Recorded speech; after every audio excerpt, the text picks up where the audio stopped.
Hello and welcome to everyone. Thank you for joining us today. We now welcome you to the fourth session of this year's JCoR SDG Lab, which is a response from the members of the global network of the Justice Coalition of Religious to the reporting and the sharing on progress toward the Sustainable Development Goals that has just been exchanged and delivered at this year's UN High-Level Political Forum on Sustainable Development. And so on behalf of the 24 NGOs that comprise JCoR and who together represent Catholic sisters, brothers, priests, and their partners in the UN system, I would like to welcome all of you and thank you for being here to continue learning with us as we have been all week. And as many of you are already familiar, we have been taking as our focus each day this week one of the 5 SDGs that was a priority or a focus area for this year's high-level political forum on sustainable development. And so we have been already completed our days of focus on goal number 3, which is good health, goal number 5 of gender equality, and goal number 8 of decent work and sustainable economies. And so today we proceed to the 4th priority area for this year, which is goal number 14, which is healthy aquatic ecosystems or healthy lakes, rivers, seas, and oceans. And as we have each of the other days this week, we will have the pleasure of hearing from a few members of our global network today who will offer some insights about SDG 14.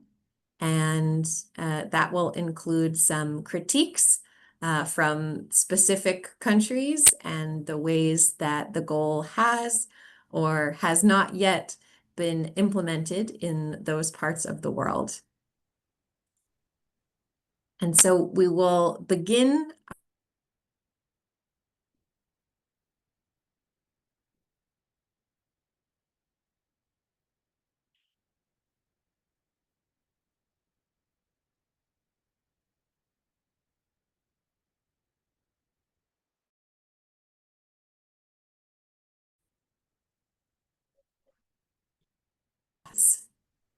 And we will also hear from Catherine Yannick, who is a mission partner of the Sisters of Notre Dame de Namur, and who serves as their Director of Justice, Peace, and Integrity of Creation. And she is from the United States, but will be speaking to us largely about the ministries of the Sisters of Notre Dame de Namur in Japan. And we hope we will also hear, though we don't know if he will be able to connect, but we hope we will also hear from Barnabas Dudieha, who is a Claretian missionary and who we hope will join us from Nigeria. So to begin for the day, we will have an overview and an introduction of this goal itself, SDG 14. And for that, we will hear from Sahar Jaya. So Sahar, you have the floor.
Thank you, Sahar, and you have set us up so beautifully for our discussion today by helping us all to really understand why the goal of supporting healthy aquatic ecosystems is part of the Sustainable Development Agenda.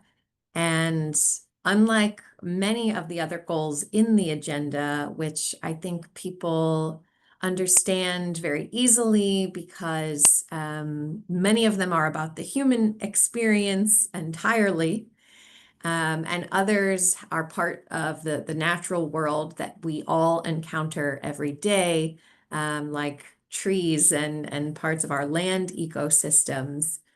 But while many of us live near oceans or seas or rivers, I think we often fail to recognize exactly how important their role is beyond, in cases of fresh water, just simply being a source of water. We fail to notice or realize, largely maybe because we can't see it, a lot of the life is happening below water, that there is a whole other world there in the water, and it's not separate from ours, that all of that animal life and plant life that are below water are just as important to our support system. They are just as important to the overall functioning of the planet. And you mentioned specifically the way that oceans in particular, because they're so much of our planet, play such an important role in absorbing some of the warming that is happening to our planet overall and helping to distribute that heat around. So even though we know we are seeing more extreme weather in concentrated places at specific moments, around the globe, we know that things would be much worse if the oceans were not already doing a lot to redistribute some of the heat that we are accumulating. And the same, as you mentioned, with the phenomenon of ocean acidification. We know that all of the extra carbon dioxide that we are trapping in our atmosphere and creating and releasing into the atmosphere is also being absorbed to a large extent by the oceans, which is helping us. It's providing a buffer or a protection for us in the short term, but it does have its limits, and it is poisoning plant and animal life in the oceans and in the seas right now. So these are things that are harder for us to observe as land creatures, but they are no less important.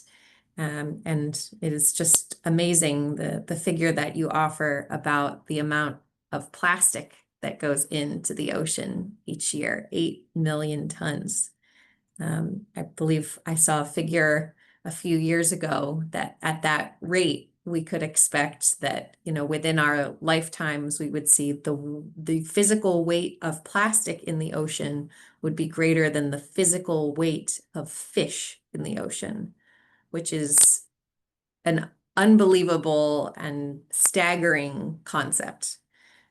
So let us all remember in our conversation today that when it comes to SDG 14, we're often talking about a reality that is either far from sight or completely out of our sight as humans, but it is just as important a reality, and one that we need to harbor and sustain concern for in the same way that we sustain concern for our human community and for all of our ecosystems on land. So thank you for that great setup, Sahar. And now we will build upon that by hearing from Catherine Yannick, who is the Director for Justice, Peace, and Integrity of Creation for the Sisters of Notre Dame de Namur. And she will be speaking to us about the insights and experiences from the sisters in Japan. So, Catherine, you have the floor. Thank you so much, Teresa, and thank you all. I'm going to share my screen, so let's see if this works.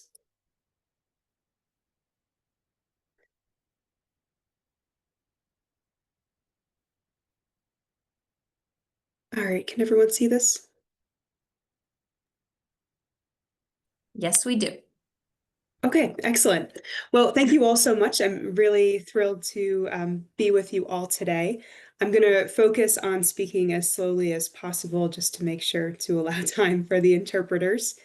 So first off, by way of introduction, my name is Catherine Yannick. I'm the Director of Justice, Peace, and Integrity of Creation for the Sisters of Notre Dame de Namur for the East-West Province here in the United States. So I acknowledge as I'm starting this presentation that I am actually offering a reflection on the SDGs in Japan, which is a little bit different from my own experience here in the United States. That being said, our sisters in Japan did prepare this presentation. And so I'll be reflecting on their thoughts and their experiences.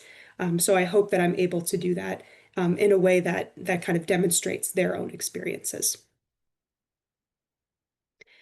So I'll begin today by offering a brief reflection on our congregation, first on our founding and then on some of our congregational ministries. I'll also offer a little bit of context for our history in Japan, and then a reflection on how our sisters in Japan are particularly focused on achieving the Sustainable Development Goals in their own countries. So our congregation was founded in 1804. I also recognize I'm repeating some information here that our sisters already presented from Nigeria earlier this week, so I'll move through this relatively quickly. But Saint Julie and Francois founded the Sisters of Notre Dame with the purpose of educating poor young children in the most abandoned places. Our order has always been an international order. Since its very founding in France and its subsequent move to Namur in Belgium, our sisters have really focused on this international aspect. So that's why it's literally part of our name to have the Sisters of Notre Dame de Namur representing our international charism. So today, the sisters are on mission across the world, really focused on serving people who are made poor by oppressive behaviors and oppressive systems. We now operate in 15 countries, spanning across 5 continents. In each of these places, again, we focus on standing with people in poverty with a special charism and a special focus on women and children. So this ministry is accomplished through healthcare ministries that we heard about earlier this week, educational ministries, pastoral care, and social work. The Sisters of Notre Dame have been active in Japan for 101 years now. So from the beginning, the tradition of our congregation has been in the empowerment of girls through education. Our first school in Okayama grew to include all levels of education, from preschool through doctorate degrees at our women's university. The school and its graduates have all played an important role in the growth of the home city of Okayama, starting before the Second World War and continuing through the post-war years to the development of Japan as a major economic power today. Now, moving into a little bit of a focus on the Sustainable Development Goals from a national perspective. And this statistic comes from the World Economic Forum. But in 2025, Japan was ranked 118 among 148 countries in gender gap rankings. This is the worst among all of the G7 nations. So while Japan recorded a lot of progress in the economic participation of women and job opportunities, there was an increased presence of women in the workforce. There's actually still poor female participation in management positions. So there are kind of few opportunities for women to be promoted into leadership, and few women who are involved in management and entrepreneurial pursuits. So moving forward from this moment, Japan wants to focus on building a stronger network of entrepreneurial role models, especially for women, and advisory resources. This needs to take place not only in major cities, but especially in more rural areas. The government's also going to focus on creating a database of professionals, a gender equity program, promoting sexual harassment training at different firms, providing advisory support for companies in rural areas, with a special focus on promoting women in leadership, and using various other resources to try to address the gender pay gap and the management gap as well. So how does this relate to the work of the Sisters of Notre Dame? So as educators, the sisters view all of creation, including and especially humans, from the lens of faith. And therefore, our focus is on educating with a strong belief that the whole world is one. So consequently, the principles of education are explicitly part of the curriculum, as are the teachings of St. Julie. As you might know, the Catholic population in Japan is actually very, very small. But there are many people in Japanese society who have been educated in our Catholic schools and in other Catholic institutions. So very few Catholics might study at these schools, and very few people might be getting baptized while they're there. But at the same time, the graduates who are entering into society live by these Catholic ideas, and some might even get baptized in their later years. So our province in Japan is especially proud to convey Christian values to many people through education. In recent years, the number of sisters has also decreased, as we're seeing really across the globe. Monasteries have been closed, apostolic offices have decreased. So currently there are only 4 communities in the Japanese province. That being said, our sisters serve at a graduate school, a university, 2 junior and senior high schools, an elementary school, and 2 kindergartens. So we really strongly believe that our education system is having an impact on youth in our country, but also especially on women and girls and their own personal and professional empowerment.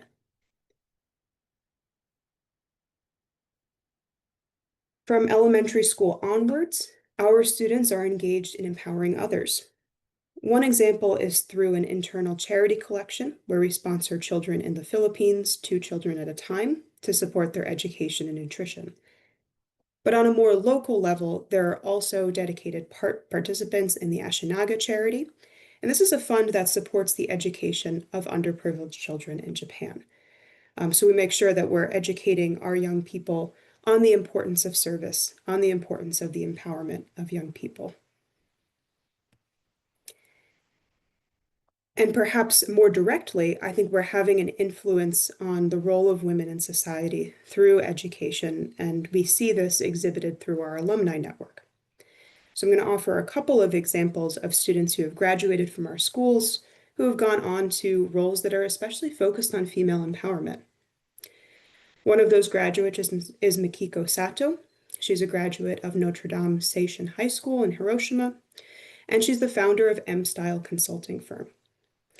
Mikiko is an expert in leadership and organizational development and has been a facilitator serving in training for international corporations for 15 years. So this training role is, again, very, very focused on empowerment and on ensuring that women have opportunities within our society today. Another alumni that we'd like to highlight is Mariko Komatsu. So some of you might have even had the opportunity to meet Mariko because she is present at the UN. So she joined the Hiroshima Organization for Global Peace in 2021, and she is the coordinator for global collaboration. So in this role, she promotes the nuclear weapon abolition agenda, leading up to the centennial of the nuclear age in 2045. So Mariko has always been interested in nuclear justice. She grew up in Hiroshima, and this led to her work with NGOs to assist the atomic bomb survivors and to share their testimonies across the globe. Right now, one of her projects is in collecting oral histories of school teachers in Hiroshima to elaborate the role of education and how it helps and hinders students in shaping their idea of peace and further contributing to peace building.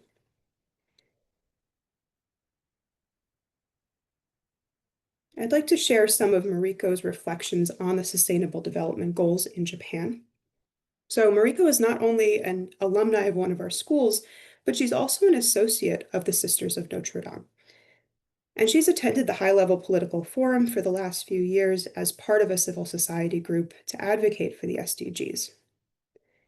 She shared with us that in some nations, including Japan, and if I can add, including the United States as well, the SDGs are seen as being only for the global south.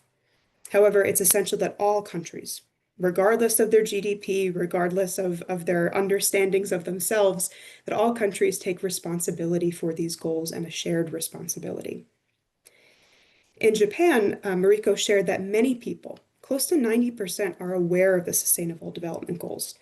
They're available on signs and on advertisements on billboards, but still more needs to be done to build awareness and advocacy. And again, to build that shared responsibility, that these goals are not just words, but that they mean something and that they call for us to be more active. So Mariko is intending to build an internship program to develop more youth advocacy in Japan. She believes really strongly in the importance of intergenerational work and the empowerment and education of women and girls. So she hopes to involve young people, and especially girls, in building up more advocacy around the Sustainable Development Goals. I'll also share that following the Second World War, the sisters established a junior and senior high school, and the education at this school pays particularly close attention to the Hiroshima peace message. So this is really part of our history. This is part of our charism, especially in the Japanese province. We really focus on empowering students to take active roles in promoting that messaging of peace. So in the past several years, organizations have selected our students and they have prepared and given presentations and speeches in Japan and abroad. And I also want to add that in the coming year, Mariko is hoping to host a group of students here in the United States, to bring them to the US, to bring them to the UN specifically, to learn more about the peace message, and then also to travel to Houston and Santa Fe, New Mexico, to pray for peace, advocate for both peace and environmental justice, and to learn more about the atomic bomb test sites here in the United States. So we're hoping that this becomes a mission not only in Japan, but really a cross-country mission as well, that we can collaborate between Japan and the United States to promote this message of peace, especially for young people. Now, I'll focus a little bit on the SDG that we're talking about today. I know I've spent a lot of time talking about the empowerment of women, but obviously life underwater and the promotion and care for the oceans is of immediate and substantial concern in Japan. So I'd like to share that our congregation, and especially our students, are involved in many projects to raise awareness, especially about ocean pollution. So most recently, a student at Notre Dame Seishin Women's University in Okayama was involved in a project to raise concern among young people about all environmental issues. But the project involved taking young people to an island near Okayama that has suffered severe environmental degradation from the copper industry, beginning in the early 20th century. So they learned about that history of Enoshima and engaged in various activities on the island, including a beach cleanup. In their comments following this event, many of the participants showed an increased concern for ocean pollution and other environmental issues they witnessed firsthand throughout the project.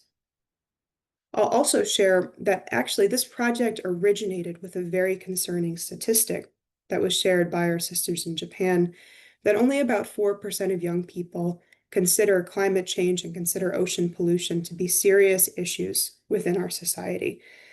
So the goal here is not only to address ocean pollution on a service-based level, but especially to build awareness in their communities and to build awareness for young people. In another project, the Enujima Garden Revitalization, many students participated in beach cleanups and promoting stewardship of land-based resources. Again, this was both a service program and an educational program. So they worked on revitalizing a garden in this area.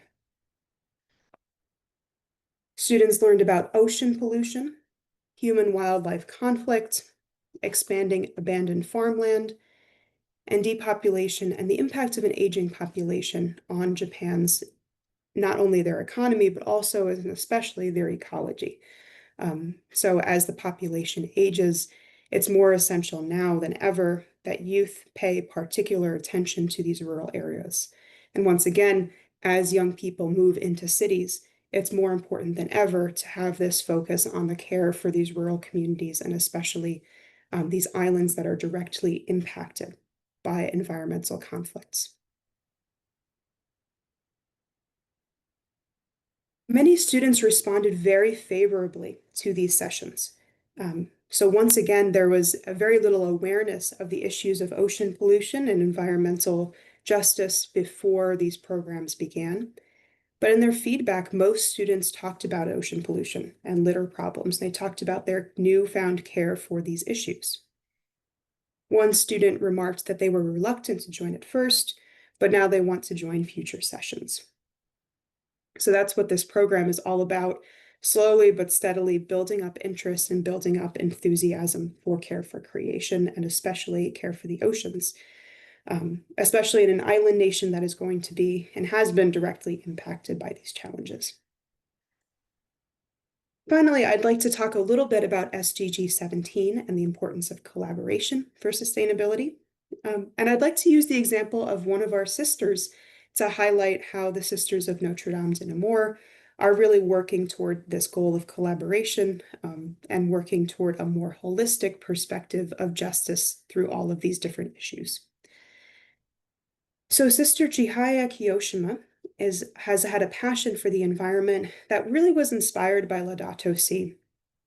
So in this important area for sustainability, she continues to collaborate with groups and organizations to spread the word about Laudato Si.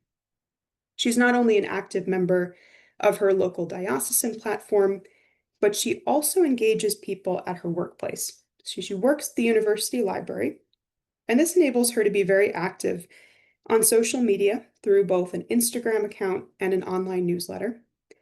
So she uses this opportunity to educate and evangelize, share her passion, and give her time and skills to other groups and organizations dedicated to the planet. So I highlight this because I think for many of us in Catholic organizations, Laudato Si is an excellent opportunity to build up these collaborations. And I hope that in our congregation, we continue to use Laudato Si as a model for holistically talking about the many justice issues that impact the SDGs.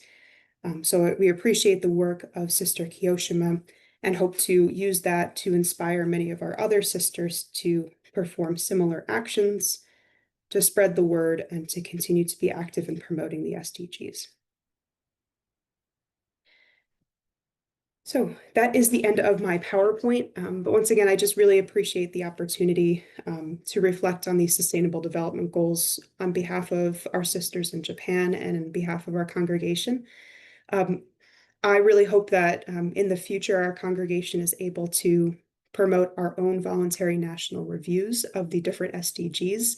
I work again for the East-West province here in the United States, and one of our upcoming goals is to do our own VNR of some of these sustainable development goals and really reflect on how we can be more active. So thank you to our sisters in Japan for preparing this presentation, and thank you to all of you for allowing me to present it to you today.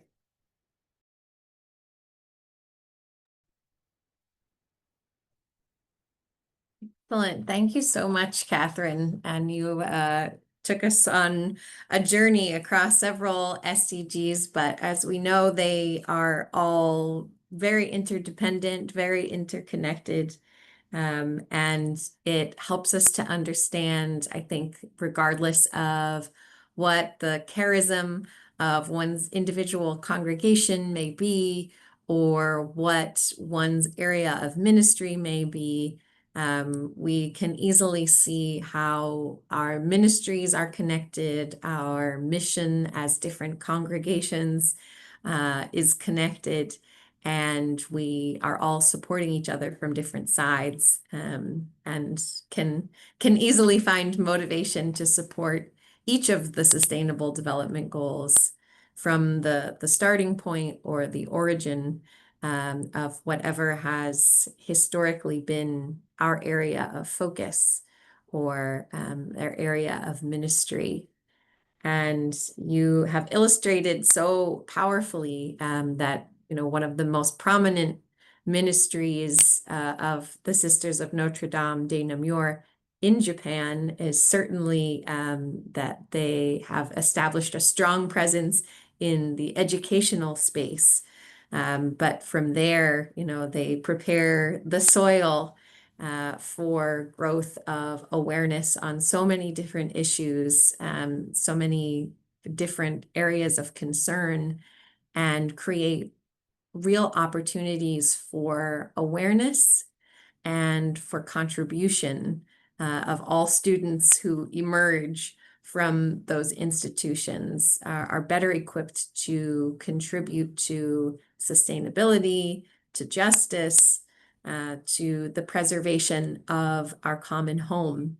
And so every educational institution out there that is run by any religious congregation has quite an amazing opportunity, and I think it's also fair to say a sacred obligation to imbue as much as possible that educational experience with not only the values, as you mentioned at the beginning, that maybe Christians are not the majority in every place where we are. And yet there's so much learning of values that happens in an educational setting.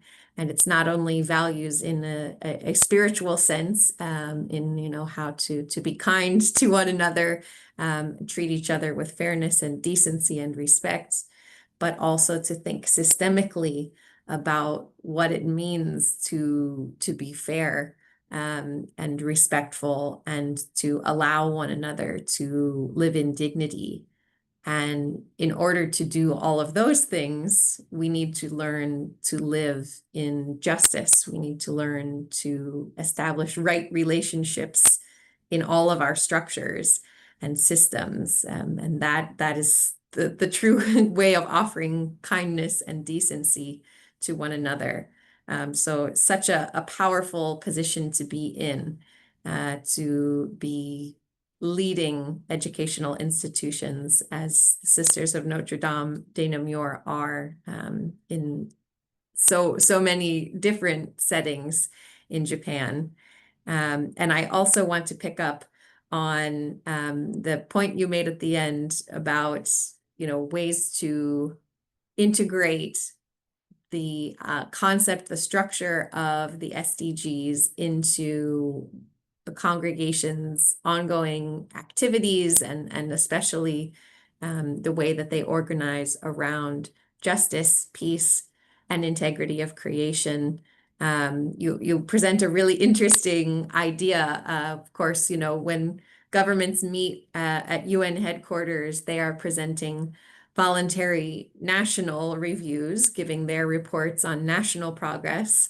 And we have also started to see now, especially within countries where the government has not been very active, or maybe not active at all, in taking the opportunity to conduct that kind of review of SDG progress. We have seen that there are localities, cities and towns, or provinces or states that are taking it upon themselves to conduct their own more local review of SDG progress. And so those we call voluntary local reviews. But you present a very interesting idea that really, could be taken up by any of our congregations, which is something of either a voluntary congregational review or a voluntary provincial review. That's something that we all could conduct. And in some ways, the way that we gather for these lab sessions are the initial seeds, the initial components of what that kind of review might look like. So you have given us very good food for thought, which any congregation who is present here could really think on how we might approach that as individual congregations and provinces. So thank you very much, Catherine. And now we will have the pleasure of hearing from one more member of the JCoR community, and that is Father Barnabas Dudieha, who is joining us from Nigeria and who is a Claretian missionary. So, Barnabas, you have the floor.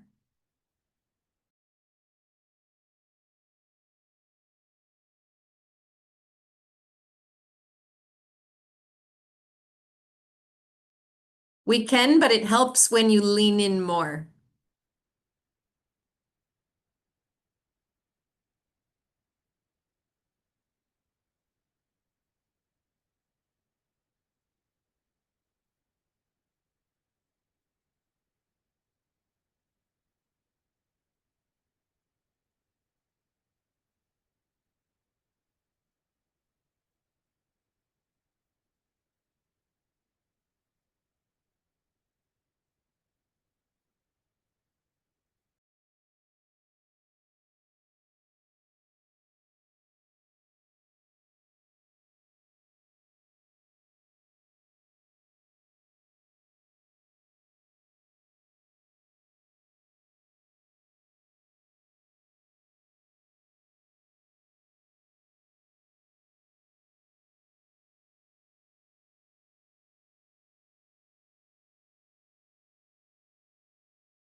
Wow, Barnabas, thank you so much. That was such a clear image that you have given to us. You've painted quite the picture of challenges related to clean waters of all kinds in Nigeria and specifically in the Niger Delta. And the phenomenon of oil spills being an everyday, almost an everyday occurrence, a common occurrence, is hard to imagine, and definitely impossible to accept, especially given what we understand from all you have explained about the downstream effects, as it were. It's not only the direct damage that they do to the fish and the plant life in the immediate area of the spill, but also that then the oil finds its way into rivers and other sources that would be for drinking water. It finds its way into the water that's being used in agriculture to grow plants. It is in the soil. It is actually affecting the nutritional content of some of the crops on which the people have relied as a central part of their diet.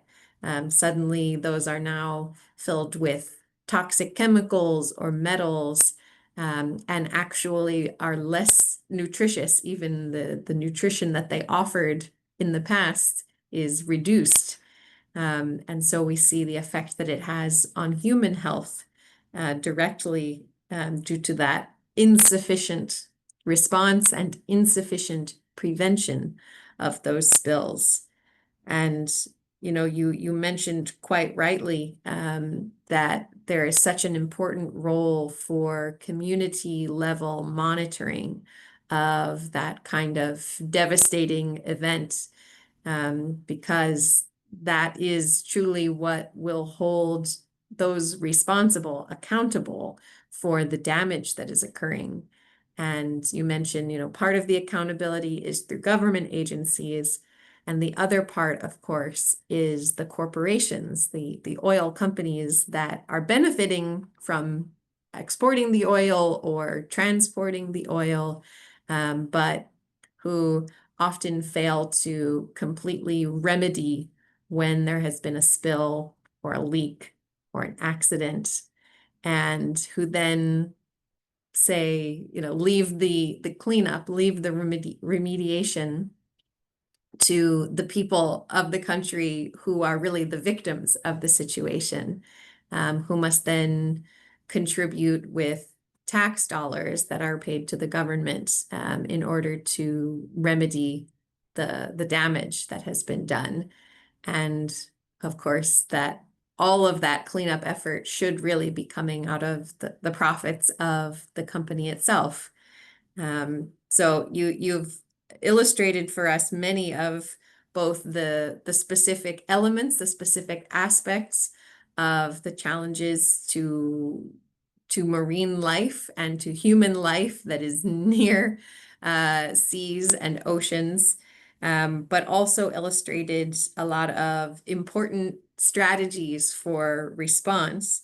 And among them, in addition to the community-led monitoring of spills and holding accountable, I want to add, at the end, you mentioned you hope that, you will see the emergence of new leadership, of responsible leadership to help counteract what you have witnessed as kind of a culture of corruption, such that when there are resources available for the protection of lakes and rivers and seas, somehow the resources are not actually going to the project for which they were intended, not benefiting the people as a whole, but just ending up in a few pockets of individuals. And yes, certainly we need, good leaders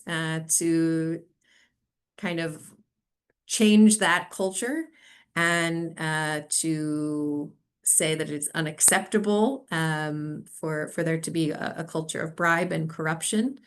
And at the same time, I think, there's a famous phrase that we often refer to in the United States that I think originally comes from an indigenous community in this part of the world, which is to say that we are the ones that we have been waiting for. And that it's not only that, yes, we do want to see in, the young people of today, we want to see the emergence of new leadership with new eyes. And at the same time, this is also a moment for action. And as you mentioned, the community can take responsibility. And truly, if we want to see change, it will need to be a communal ownership. It will need to be community leadership. And it will probably not be possible to achieve that change with just a few very bright and admirable individuals. And so I hope that we can all be strengthened to take a sense of ownership of that leadership together, and not to wait for someone to arise in a future generation or even from the present generation of youth. And I think all of the information you have shared today is a great beginning to that. I see you have a leadership voice in your community, and I hope that you are sharing these insights in many more places than with us, because I think it would benefit so many, especially your clarity and of your analysis is so helpful and so illuminating. Thank you very, very much for all of your preparation and your sharing.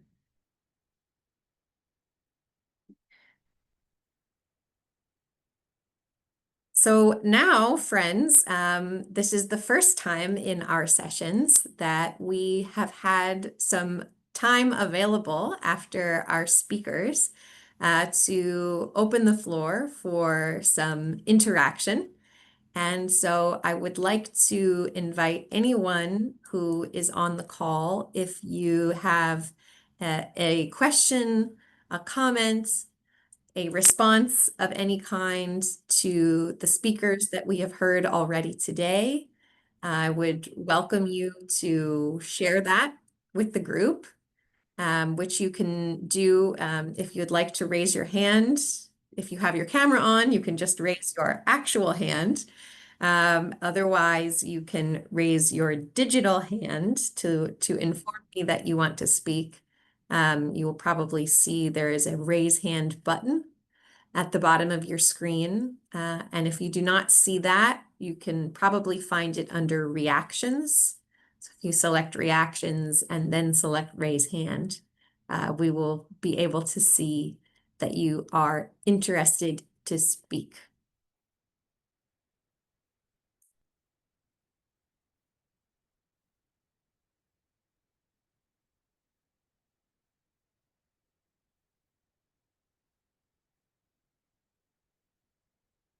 Yes, I see the hand of Melba. Please go ahead, Melba.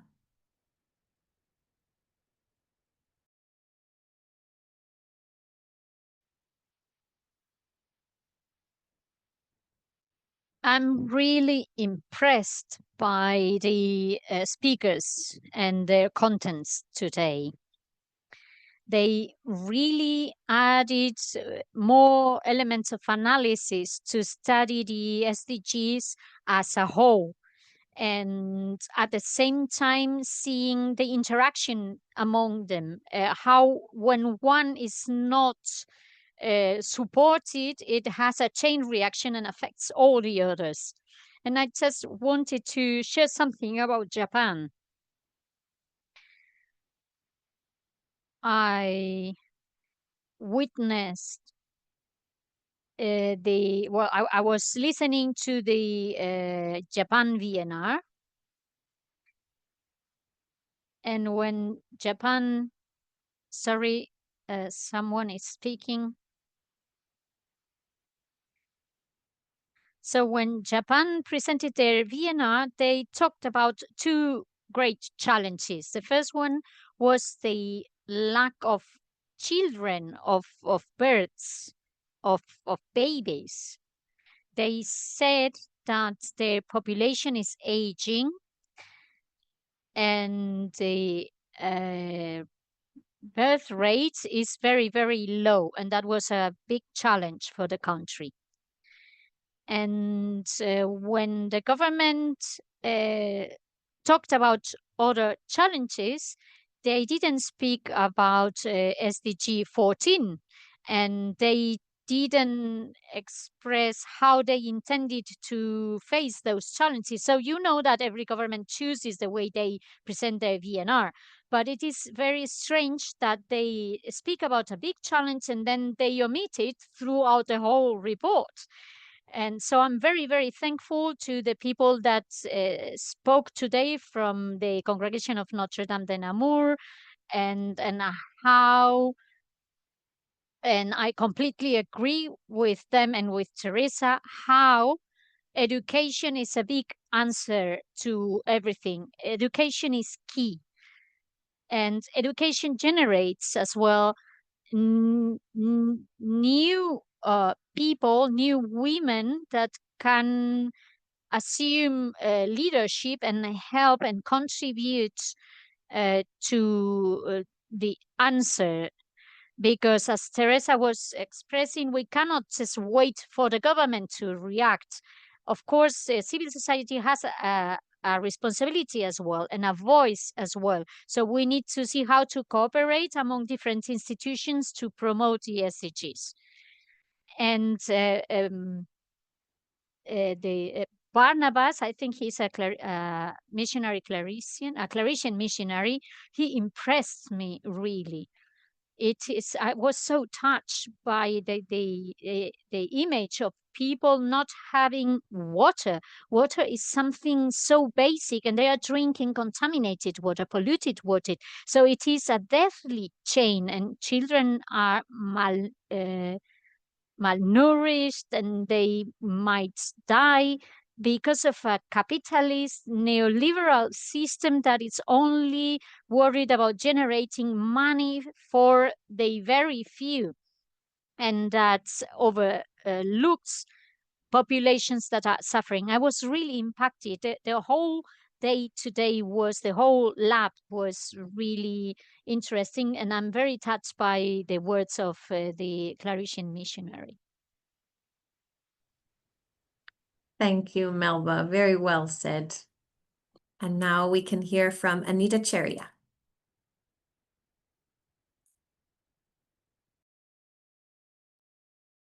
I would kind of echo the words that Melba mentioned. The three presentations were really rich and very diverse. I think the first one brought alive what the goal is about and what life below water is, and how it is, how does it actually thrive, or how is it challenged, and the scale of challenge that's being faced and its impact. The second one brought us to very individual and localized, very rich, sensitive interventions around it, in ways that are very inspiring. And the third one brought the politics of how businesses and states kind of profit from destroying nature in such a way. And like Melba mentioned, the pain that people go through and are kind of forced into normalize drinking absolutely polluted water, maybe suffering from disease, maybe suffering from so many issues. I was just wondering, like, all three all three directions of interventions or engagement are important. How we bring it together so that it kind of impacts the last and the least, that is the people who are drinking the dirty water. Like, how could teachers, how could students, how could people interested in nature come together to, so could we look at synergies? How do we look at it? One is to blame the state and find the ways in which the reports have not kind of matched what they're doing and what they're not doing. but also seeing, since we have so many different, such interesting and such valid interventions and experiences, how can we kind of bring it together in a small way, even if it can kind of support someplace, somewhere, that was something that was coming back to my mind, that everything is diverse, everything is rich, but it needs to come together to kind of support and impact the child who has to drink dirty water. So how do we add that up? That was a challenge in my mind, but if it is happening in small ways, or in any tangible ways in any of these places where they see impact having a ripple effect, the protest or the awareness that was there in the last presentation, is it kind of gaining from interventions in a school or from social media, because all these actually have ripple effects. So can there are there any experiences of synergy, is what I was keen to know. I'm happy if there are no answers, just wanted to put it across. It's fine. Yeah. That's a great question, Anita. And, I'm thinking of the aspect of Catherine's presentation, and she mentioned it was Sister Chihaya Kiyoshima, who seems to have quite an active presence in social media and has been making kind of large scale connections and who has influence. And I wonder, if there's some way of connecting that kind of action with, say, the local awareness that we heard from Barnabas and from students who are at the Seishin Women's University in Japan. Surely there are so many different skills that are available, so many different passions. But yes, bringing them together is certainly the challenge. So thank you for that question. And to those who were our speakers today, if you do have something that you'd like to share in response, please let us know, because we would love to hear your thoughts about that. But first, I also would like to hear from someone else who has their hand up, Beatrice. So Beatrice Francis Hector, please.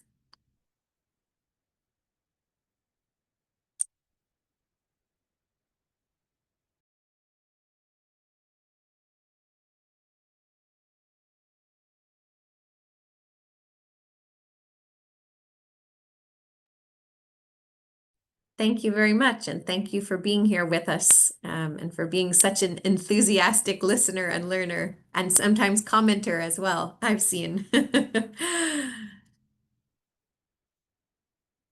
Was there anyone from among our speakers who wanted to offer an additional comment or response to any of the other sharing that you have heard today, either from other speakers or from others who have just offered their comments?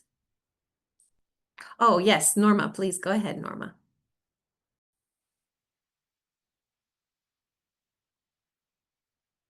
Well, I just would like to thank the speakers today for their contribution and on their experiences. I just would like to highlight two aspects that I think are key and very important and are related to those processes, development processes, and in which we should all be involved. The first one is the urgency of raising awareness. And I'm talking about very practical questions, but that need to be raised in the framework of programs. As Sister Melba mentioned, programs that have to do with education. Awareness raising can be generated in our communities, in our education programs, and especially raising the voice of those communities who have no voice. I am very worried about the communities that our brother from Nigeria presented, and I could compare it to populations that are suffering in El Salvador, in my country, where they have a difficulty to take steps, practical steps, because there are no organizations, they have no financial means, and the process of awareness raising can be done from small communities and from small organizations. The second element that I believe to be key is to work on a kind of deep catalysis in a more detailed way with our communities in two aspects. Industrialization is in the world is one of them, and economy, because both aspects are affecting very much the health of our water ecosystems. And thirdly, I believe that the people that are concerned about SDG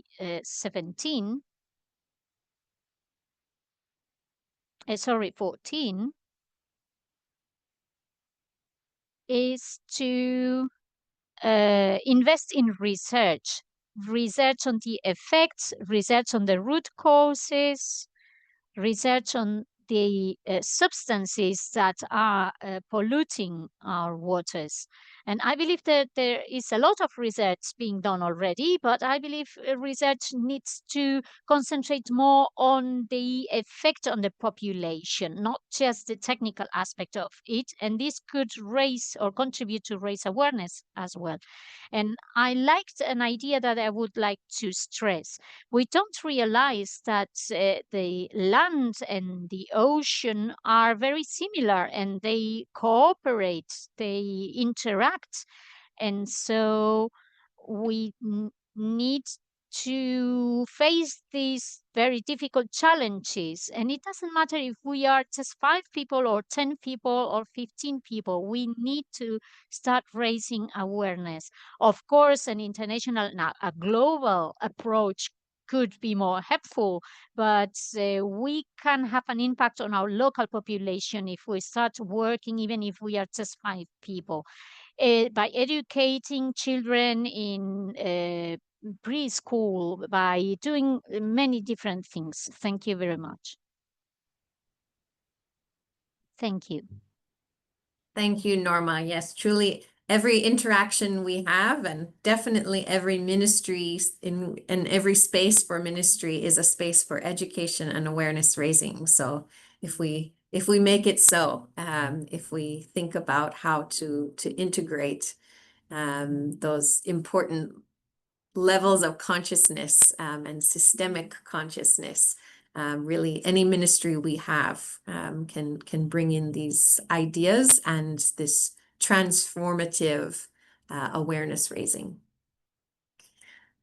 And now I see one of our speakers, Catherine, is interested to speak again. So please go ahead, Catherine. Thanks, Teresa, and thank you everyone for sharing your thoughts.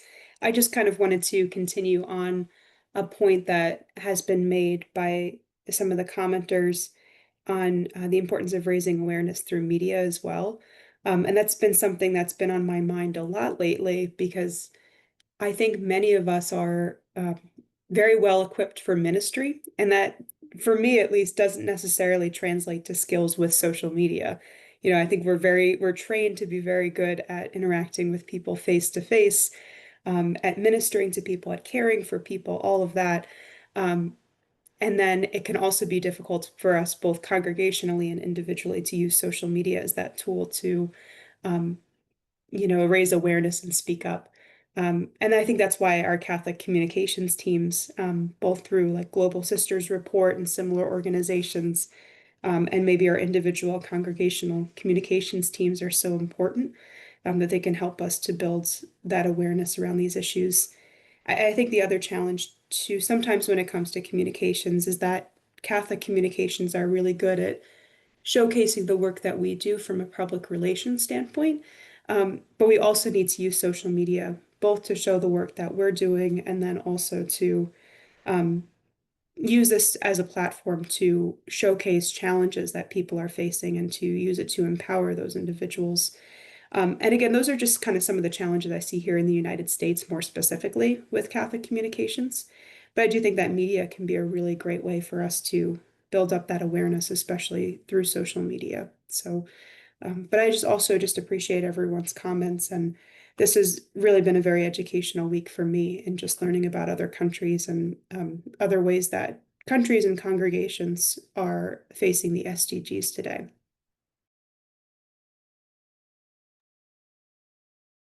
Thanks, Catherine. Yeah, it's an ongoing work and challenge to mediate the personal connection and the global connection, and how can we make the global personal and vice versa. It's definitely an ongoing challenge for people of goodwill.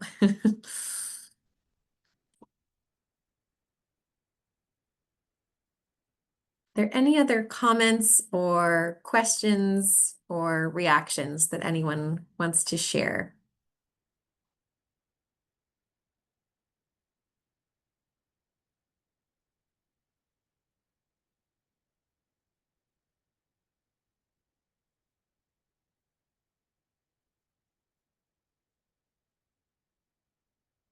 Okay. Well, then with that, I will once more thank our presenters for their contributions today and for helping to bring us into a very enriching conversation and an opportunity to really take a look and to examine again this component of our worlds and our concept of development that are perhaps one of the most easy to ignore or to overlook, but which is a vital component of life on this earth. And so we certainly cannot let it fall from our attention. So thank you to each of you for your thoughtful input and your analysis, and for the various ministries and work that you all do, and that you support others in your congregation to do. And we hope that if we can look at just those who are in this room today as a helpful group with whom we can begin to respond to some of these challenges that we have discussed. So we do have one more session tomorrow of our JCoR SDG Lab, and it will be again at the same time as today and each day this week.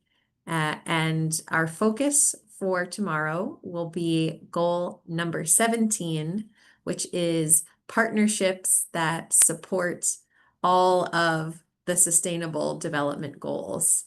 And certainly as a coalition ourselves at JCoR, partnership is a concept that is very near to us and dear to us. And so we are always happy to highlight this very vital component of really any hope that we have to achieve any of the Sustainable Development Goals.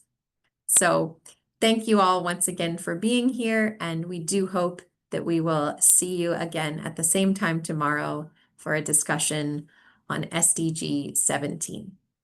Thank you all, and have a good night or remainder of your day. Thank you. Bye-bye. God bless you.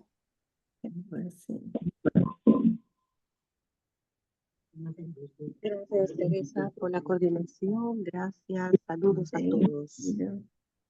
Thank you very much. Thank you, Judika. Thank you too. God bless all of you. Thank you for the presentation. It was very good and encouraging.